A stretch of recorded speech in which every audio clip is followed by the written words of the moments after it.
Me voici dans le formulaire. Vous allez voir la série de pages et ensuite aussi les pages d'appui qui créent ici l'auto-évaluation pour les élèves. Ce que je veux faire pour être capable d'organiser avec Formule l'option pour envoyer automatiquement un courriel, c'est que je vais venir à la feuille de calcul qui est associée au formulaire. Je fais ça en cliquant View Responses, qui m'amène ensuite au tableau ou à la feuille de calcul qui est associée au formulaire. Je vais venir ici où c'est écrit Add-ons, ou en français, ça va être écrit Module complémentaire. Et si je ne vois pas encore Formule, je vais descendre là où c'est écrit Get Add-ons, et puis je vais installer le module complémentaire Formule. Moi, je l'ai déjà installé, donc je vais venir ici, puis je vais cliquer sur l'option Launch.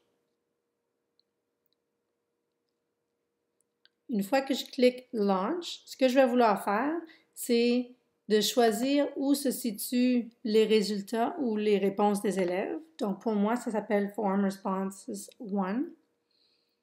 Je vais venir ici rendre actif le trigger qui va indiquer qu'après chaque soumission d'un formulaire, on va faire l'envoi d'un courriel. Je n'ai besoin qu'une seule version et donc je vais appeler ça mon courriel de confirmation.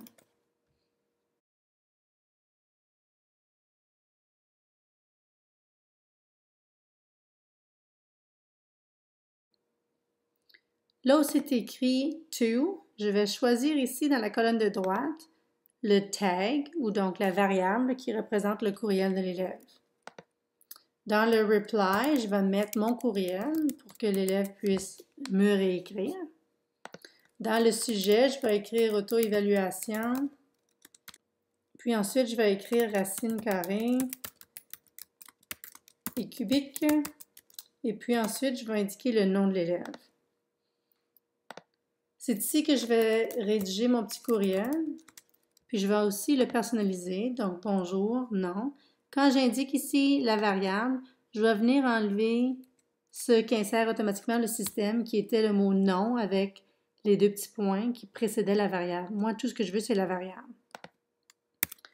Donc, bonjour.